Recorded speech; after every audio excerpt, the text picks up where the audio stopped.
koliko ovaj Mercedes ima pređenih kilometara. Vlasnik ga je kupio pre neki 3 godine, na satu je tada pisalo 320.000 km.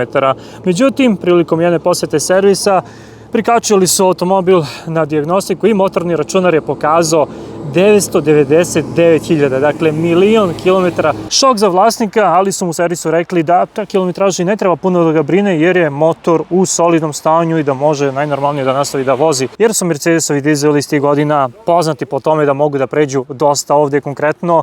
Dakle, ovo je 2003. godište E220 CD, V211 generacije, dakle kao što vidite u karavanskoj verziji, 2148 kubika, 4 cilindra, 150 konjskih snaga, oznaka motora je OM646, dobro poznata, dakle kodna oznaka i kako kažu ljudi, poznavaoci Mercedesa, jedan od najboljih Mercedesovih dizela ikada. A u kakvom je stanju ovaj automobil sa 1.000.000 kilometara? Pa vidite sami, što se tiče spoljašnjeg izgleda, dakle eksterijera, spoljašnjosti, nikad ne bih rekao da ima tih 1.000.000 kilometara. Naravno, auto nije nov, auto je star 23 godine, ima tu tragova korišćenja, ima tu i ogrebotina i nekih zazora koji nisu najbolje, vidite ovde vratno nešto farbano, fale možda neke stvari kao što je ovaj čep, ali generalno nikad ne bih rekao da sad ima 1.000.000 kilometara, rekao bih da ima vjerojatno jedno 400-500, ali unutrašnjost je malo drugačija, ona više, da kažemo, pokazuje istinu što se tiče pređenih kilometara. Vidite kako je sedište vozačevo,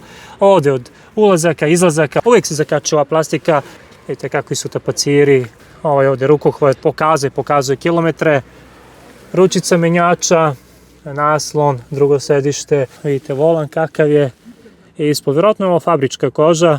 Mercedes je poznat po kvalitetnim automobilima, po kvalitetnim materijalima, unutrašnjosti, posebno ovim nekim generacijama, ali nijedan materijal nije imun i otporan na 1.000.000 kilometara. Evo ovde čak i pikseli na ovom displeju su stradali, pogledajte ovo ovde. Evo ovde se vidi da je auto prešao mnogo, koliko puta se ovde pojačavao i smanjivao zvuk, čak i radi sad, što je zanimljivo. Ovo sam vidio isto da radi, ovaj mehanizam, vidite kako je zadnja klupa.